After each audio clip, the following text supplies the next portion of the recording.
Welcome to Kiss the Reviews. I'm Armando, that's Corey, and today we are doing 1988's Child's Play. Before we get started, don't forget to like, subscribe, and comment, and share with your friends.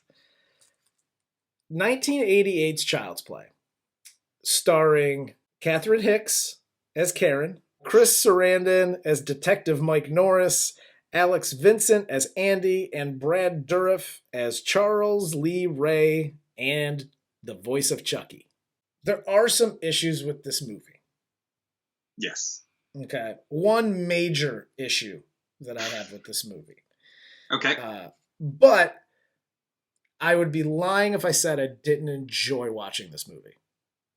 So there were I got very nostalgic watching parts of this movie and was like, oh yeah, I remember this part. Cool. Yeah. That's as far as it went. Okay. We might disagree on this movie then. But let's get into it. I like disagreements. So this movie starts off with Charles Lee Ray, who's a serial killer, the Strangler, whatever the hell his name is, and he's being chased by Detective Mike Norris. Yep. Eddie Caputo, which is Charles Lee Ray's accomplice, is waiting for him in the getaway van. He takes off. Mike and Charles Lee Ray get into a shootout. Ray enters a toy store after being shot. Before he dies, he grabs a good guy's doll and does some like weird Gregorian chant. Lightning strikes, the toy store blows up. Detective Mike finds Charles's dead body laying next to the good guy doll. Cut to an apartment with Andy, who's watching a Good Guys cartoon. Once he was on screen and his first line was read, I immediately hated this kid. I saw this one. He's making breakfast. It's his birthday, and he's making breakfast in bed for his mom. Number one, toasters don't work like that. Toasters have never worked like that. But he burns the toast, and he puts an ice cream scoop of butter on it. He makes her cereal, spills shit everywhere, overflows the milk. Were you raised by fucking wolves? What's your major malfunction, kid? Like, he says the line about the cartoon that, oh, I've already seen this one. And then he goes and he fucks up the whole kitchen. And immediately, I know what this movie's about, and I want Chucky to kill you. We're friends to the end, remember? Every mother that saw this movie started off the exact same way. What a great kid.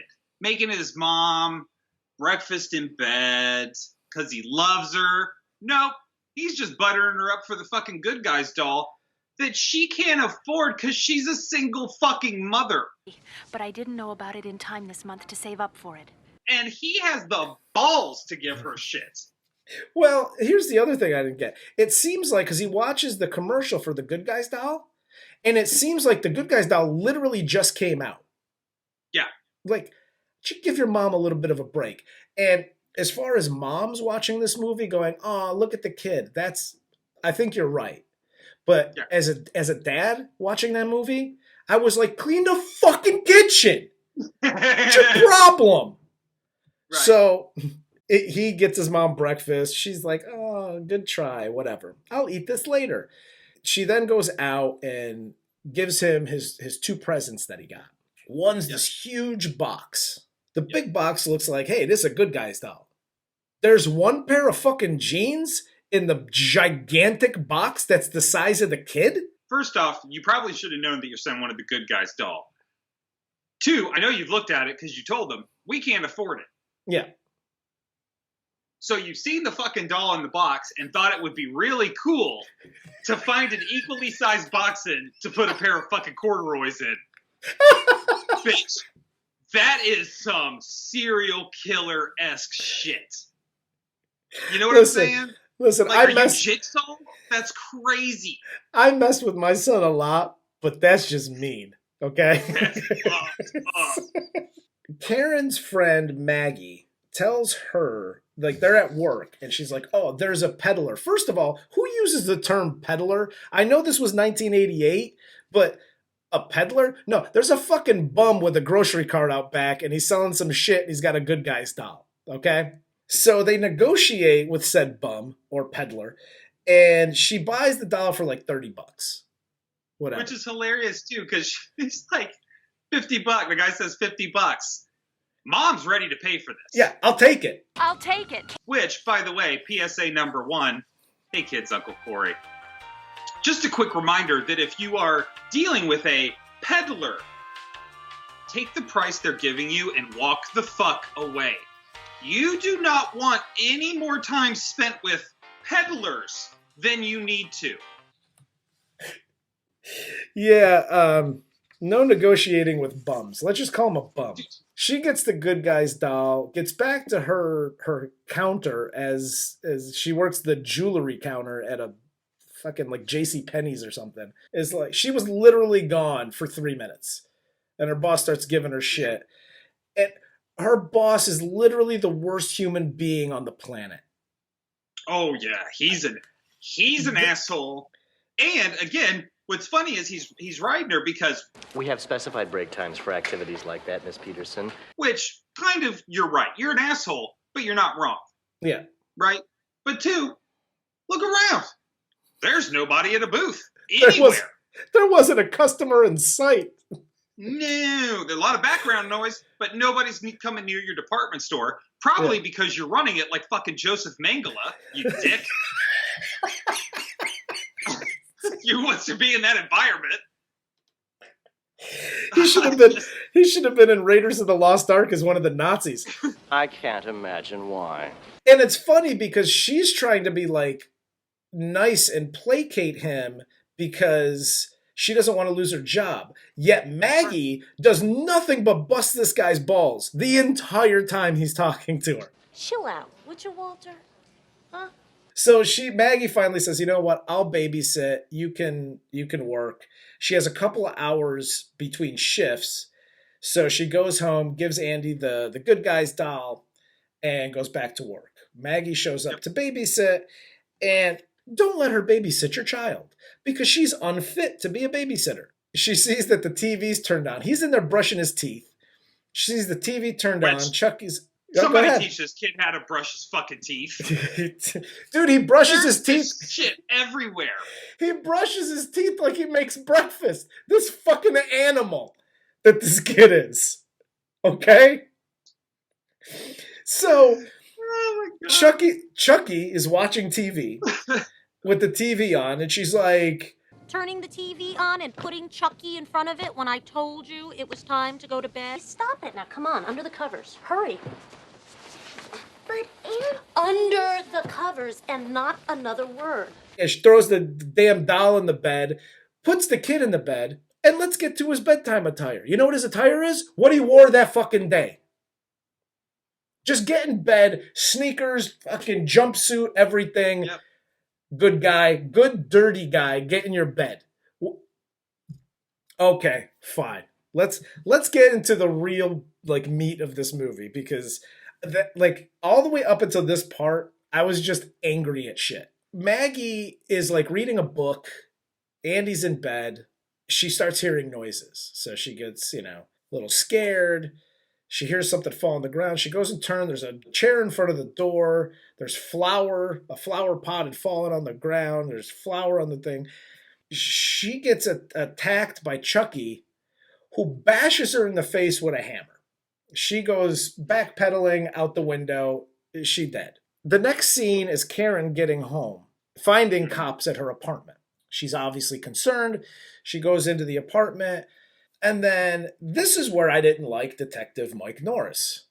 So Detective Mike sees that there's footprints on the counter where there's flour that are this big. So he's like aggressively attacking the kid, like, let me see your fucking shoes. I went through the whole closet. What are you implying? I don't know. What would Andy be doing up on the counter, right? Besides, I already checked his closet. None of his shoes match these prints. The kid's foot is 10 times bigger than the little doll foot. But you're going to be like, I think he killed this broad and knocked her out the window because shoe print's the same, even though it's not the same size. And Yeah, this dude, again, this goes into the whole cops are stupid. I'm not saying that he needed to be like, oh, clearly the doll killed it. You must be possessed by Charles Lee Ray. You know what I mean? He didn't need to do that shit. But it had to be something like, okay, clearly this wasn't your kid. Yeah, maybe the kid was playing with the doll on the thing or whatever. Off, Karen, I'm completely sorry for the complete misdirect because I give you a whole thing leading up to this that Andy's the one we did it, and then go, no, it's okay. Shoe sizes don't match.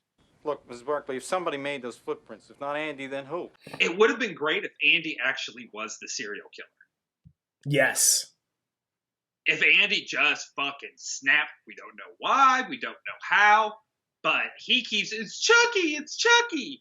And we find out just slowly through the movie, Andy's fucking greasing a lot of people. And we don't know why. Mommy, I know who was on the kitchen counter. Andy. Who, Andy? Who? Chucky. Karen puts him to bed, and he says that Chucky said that his real name is Charles Lee Ray, and that Maggie was a real bitch and she got what she deserved. And he says it in, I will give the kid this credit, he says it in the most cute, like, kid voice. Like, I've never heard somebody called a bitch and be so cute.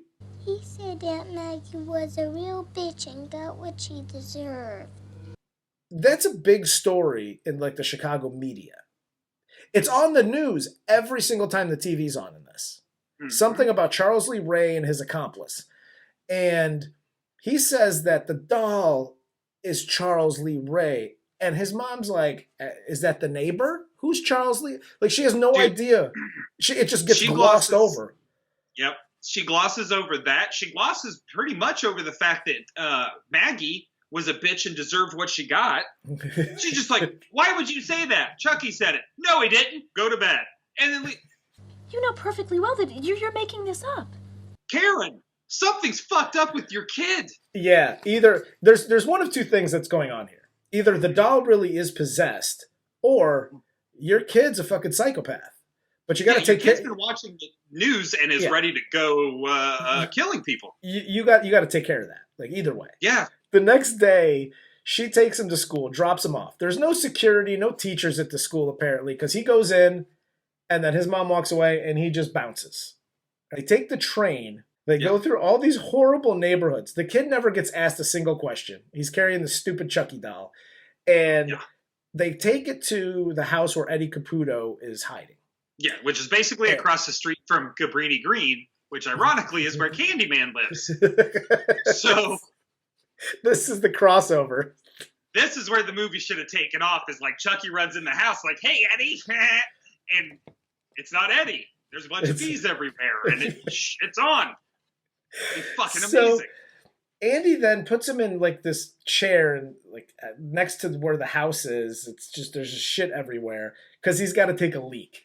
So he turns back. Chucky's gone. Runs into the house, turns the oven on. Eddie wakes up because he hears stuff happening. He almost shoots Andy because Andy's out there looking for Chucky. Well, what's funny is Eddie already shot his gun once. Yes. Andy hears the gunshot and books it towards the house. Why are you a man of action all of a sudden? I was just going to say that. He hears the gunshot and runs to... Listen, PSA number 3. For anybody, whether you're a 6-year-old Andy or you're a grown person, if you hear gunshots, run the other way. Never run towards the sound of gunshots. So Eddie gets into the kitchen. He just opens a door, fires his gun. The whole house explodes. Andy's literally right next to the house, not a scratch on him. But the next scene is Karen at the police station. Because apparently Chucky, let's call him Charles E. Ray at this point, because that's who's possessing the doll, right? Yes. Charles Lee Ray doesn't have the presence of mind. You talk about beat feet. He doesn't have presence of mind to bounce out of there. Oh no, I'm just going to stay at the scene of the crime with the kid. They already think the kid killed his aunt, and now he's next to. He's been at the scene of 2 murders. And one, was extraordinarily intricate. Like, you had to get on the train Yes.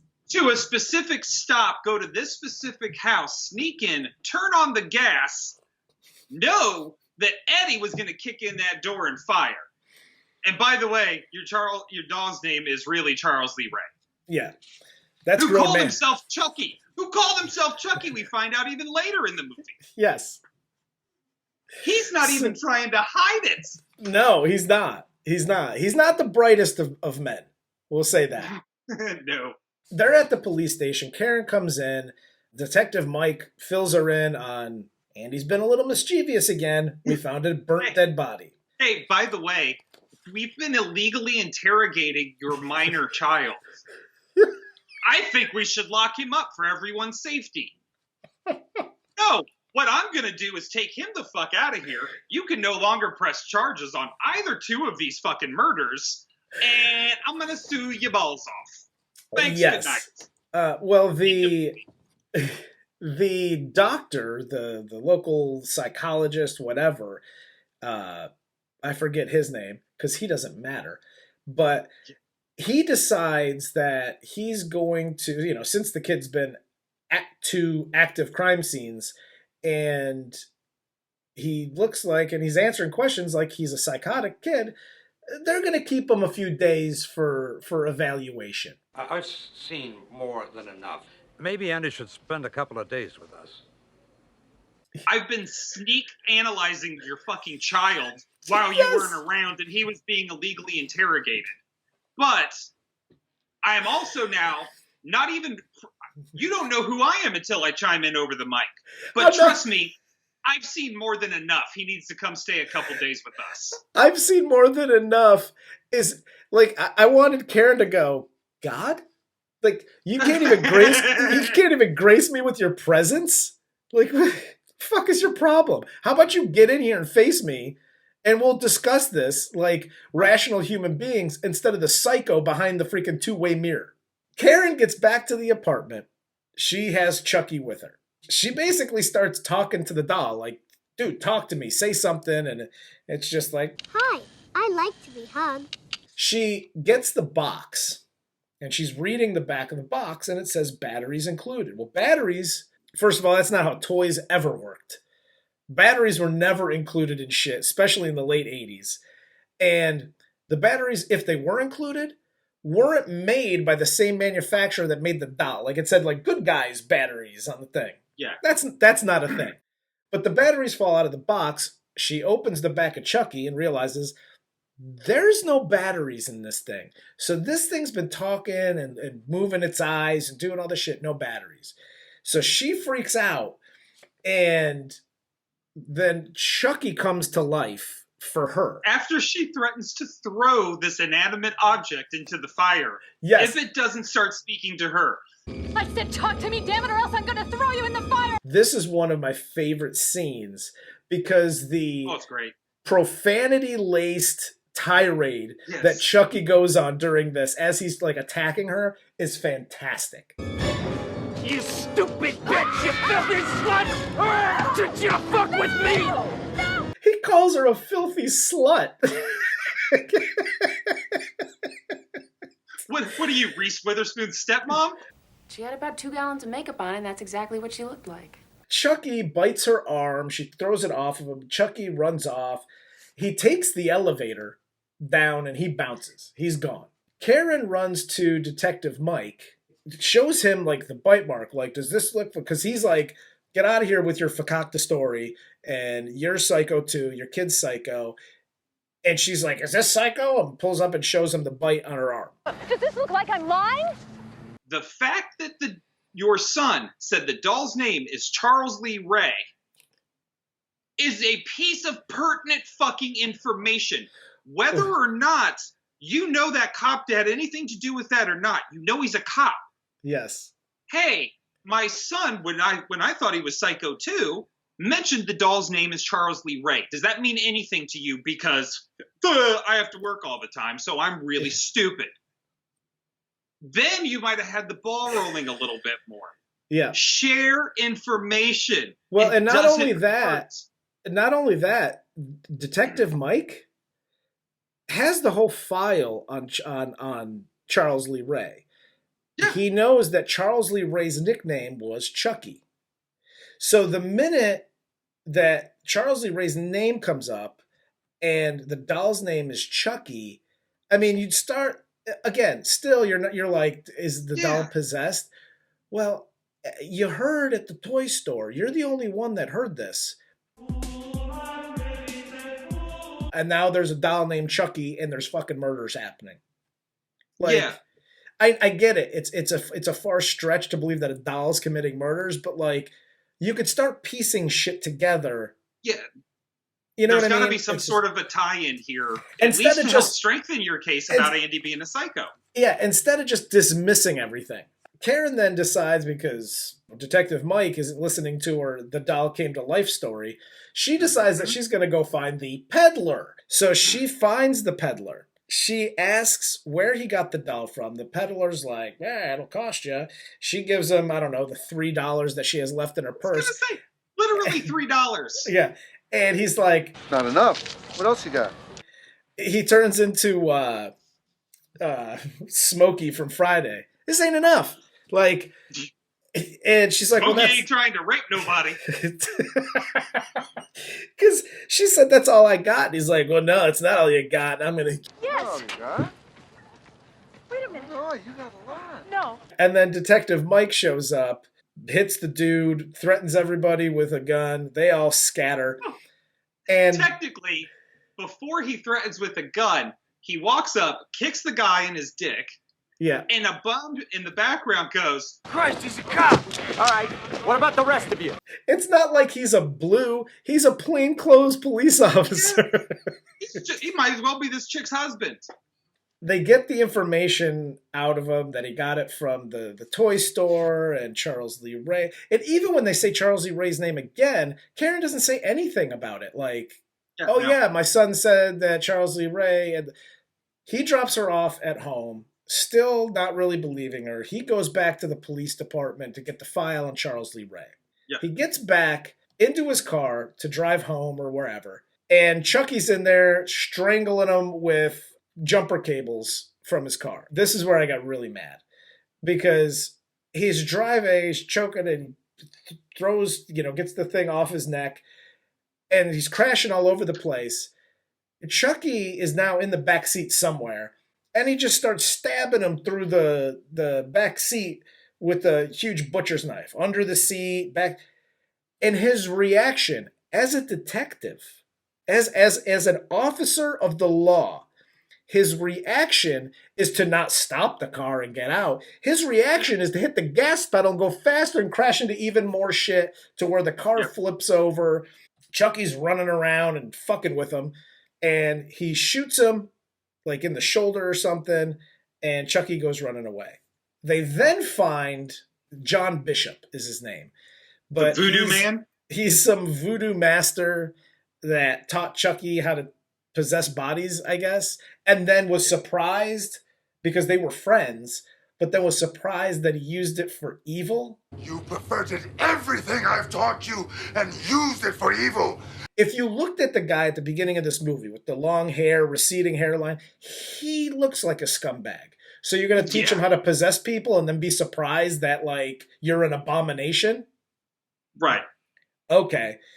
So Chucky takes the voodoo doll. Why the guy has a voodoo doll of himself is another question that I have, but he does. And Chucky even tells him, Shouldn't tell your customers where you hide things like this, John. Definitely don't tell anybody about it, though. Yes. Let alone about it and where it is. Yes. So... Are you fucking crazy?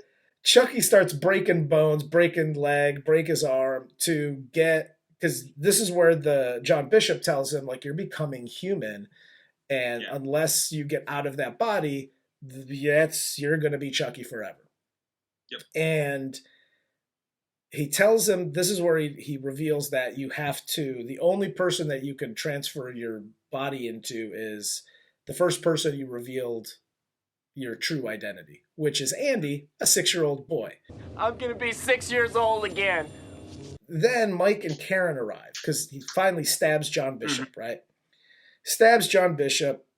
Well, Stabs the doll. John Bishop is bleeding. Stabbed him right in the voodoo doll. Yep. And Mike and Karen get there. John's still alive. Tells them what he told Chucky. Chucky then goes to the asylum. Apparently Andy isn't in like the police station offices like for evaluation. They put this fucking kid in a goddamn prison cell.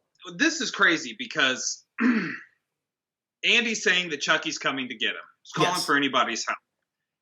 Nobody, and they're all like, you don't have to worry anymore. There's no such thing. Andy slides down the door just like, he's gonna kill me. The very next scene, Andy has put together this extraordinary A-Team-like plan where he locks Chucky in the room, he's escaping, he's down in the hallways, in the dungeons of this mental hospital, he has a scalpel, he's ready. This kid's fight or flight is amazing because he literally went from I'm about to shit my pants to I'm motherfucking John Rambo. Let's get it on. Dude, and even when he gets out after Chucky kills the doctor, Andy's gone home. Yes. Because he's escaped the hospital. He sets up another plan where he starts barricading the door up and you see him choosing his baseball bat. However, the second that plan misses by a fraction of a millimeter, he goes, fuck it, I don't know what to do, and just shits his pants because he swings with the bat when Chucky comes home to get him, misses, drops the bat, and just runs. And he drops the bat. Chucky picks it up. Dude, one of the best lines in this movie is Chucky takes a swing and crushes this kid. I legitimately felt it when he go thump. Oh my god, dude! The sound effect was great, dude. It was so good. Karen and Mike realize they go to the asylum because Karen's still totally cool with her son being in an asylum. They realize that Chucky's been there. He killed the doctor, and Andy's gone. She realizes that he would have gone home, so they go home. And fucking all hell breaks loose. Yeah, why do none of these police officers have a radio? Oh, for God's sake. You could have told me over the radio that Andy rabbited, so I could have turned the fucking car around and made it to his house before he got there. Yes. Not have to show up and be told 20 minutes into this shit. Yeah, just because you don't have a police cruiser doesn't mean you don't have a radio. Yeah. So they get to the apartment and Chucky has Andy down and he's doing Karen grabs Chucky. Chucky slices Detective Mike in the back of the leg, and then Karen shoots Chucky in the leg. Chucky fights with Karen. She cages him in the fireplace, and this is where, like, in all of this, Andy's plan is like, I'm going to do this, I'm going to take this, and see? And I'm going to fucking lock the door. And all his mom is asking him to do at this point. The matches go on the ground, and she's like, just get a match. Pick up the match. You know why he doesn't understand you? Because he was raised by wolves, and he doesn't speak English. After 10 minutes of cajoling him to get the goddamn match, he finally gets the match and lights Chucky up. Karen's next move is to back away from the gate, and the only thing keeping Chucky in the fireplace was you, like, pressing against the gate because he's a doll and he can't get out.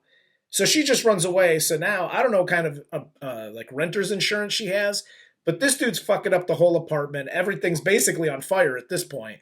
And fuck renter's insurance. What kind of neighbors do you have? There are gunshots and a fire coming. One, the slumlord you live, slum shithole you live in, fire alarms do not work at all. No. But two, there's gunshots. There's a smell of smoke. Somebody call somebody. Dude, can I tell you?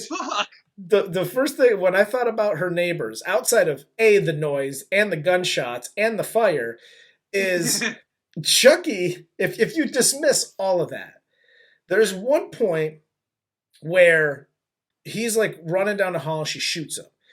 The fucking head comes off, arm comes off, the leg comes off, and she's standing on top of him, right? And she Yeah. puts two in its back. Yep. Through the floor. Her neighbors downstairs, those two bullets are going straight through the floor into this dude's bowl of Cheerios that he's eating. Like, Yeah, hopefully. No cops called through this whole thing. Finally, Jack, Detective Mike's partner, shows up. Mike's all messed up. He's got stab wounds, and Jack's like, "Let me arrest this kid." Like, Jack should have put two in both the mother and the son. That would have been a great ending. But over. They say, "Oh, it's the doll." He's like, "Yeah, it's a doll." He goes, "Don't touch it." I said, "Don't touch it." He picks up the head. He's playing soccer with it. He's, look at the doll. It's just fine. And Chucky comes through the vent and again starts choking a grown-ass man with his little G.I. Joe Kung Fu grip. It's a heavy pinch. He's not choking him. Yeah. He's choking the way dogs bite each other when they play. Exactly. It's not really biting. He finally gets him off, and Chucky's got no head, and he's grabbing for the thing, and Detective Mike finally shoots him. Game over. Everything's because good. Karen suddenly realizes all you have to do is shoot him in the heart. Shoot him in the heart.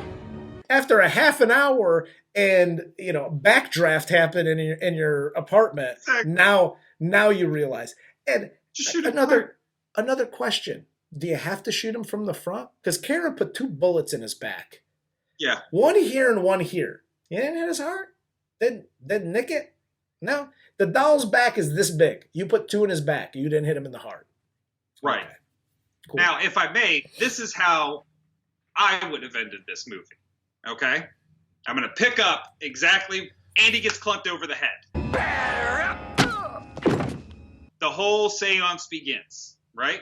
Num shiba, num shiba, num shiba. I beg you. It looks like he's starting to come to, but it's been broken up, right? The whole seance gets broken up by Mike and Karen. Whole fight ensues the whole way. Andy is being asked by his mother, throw me a match. He can't. He's all fucked up and dazed. That's because the seance has happened. It's slowly leaking in that he's not Andy anymore. Andy's in the doll, being held back on fucking, getting ready to be trapped. Let me out. Mom lights Andy on fire. Andy is now Charles Lee Ray, because the movie even ends after they rip off The Shining with Chucky going through the door frame. Yeah. The movie ends with a still shot on Andy, and he looks creepy as shit. Yeah, looking back at the doll. And there's a lot of times where Andy's just staring at the doll towards the end of this. Yeah. Not saying anything, not doing anything. He's just staring at the doll. He should have been possessed at that point by Charles Lee Ray. And that's how we knew. Just that dead-eyed look at the end. Yeah. End of movie. Yeah. And then the sequels, like we said, are Charles Lee Ray in this body being a serial killer. Yeah. That would have been fantastic. That would have been great. Unfortunately, you were not on the list of writers in this movie. Believe me, I know. But as we do, does this stand the test of time, Mr. Idol? No.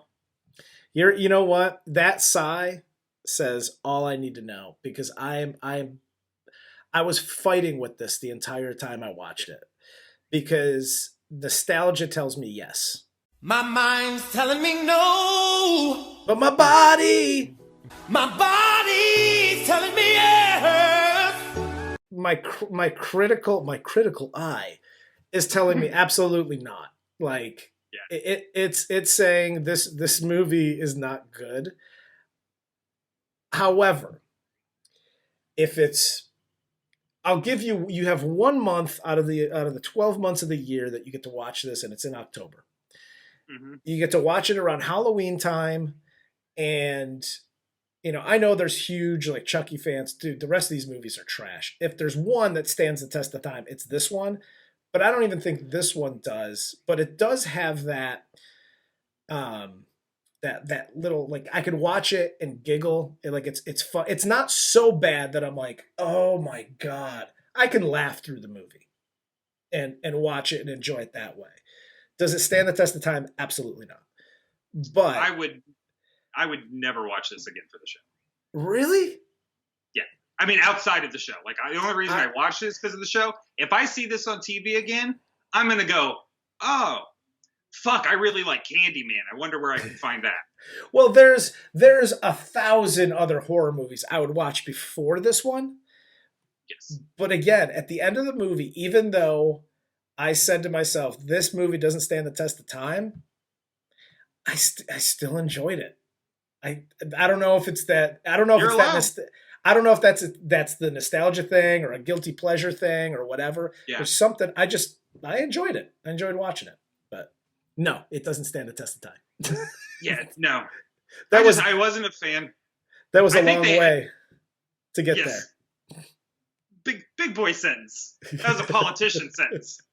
I think, like I said, I think if they made some changes, if they made this today, and I know they did the remake with Aubrey Plaza, but if they did this today, kind of like what we were saying, where you actually do make Andy, at least by the end of this, culpable. Yeah. Then I might be into it a little bit more.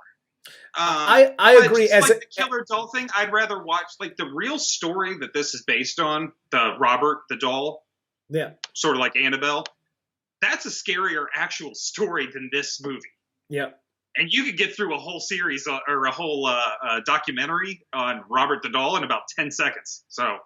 Yep. I would rather watch that. Yeah. All right. Well, if that's all you got.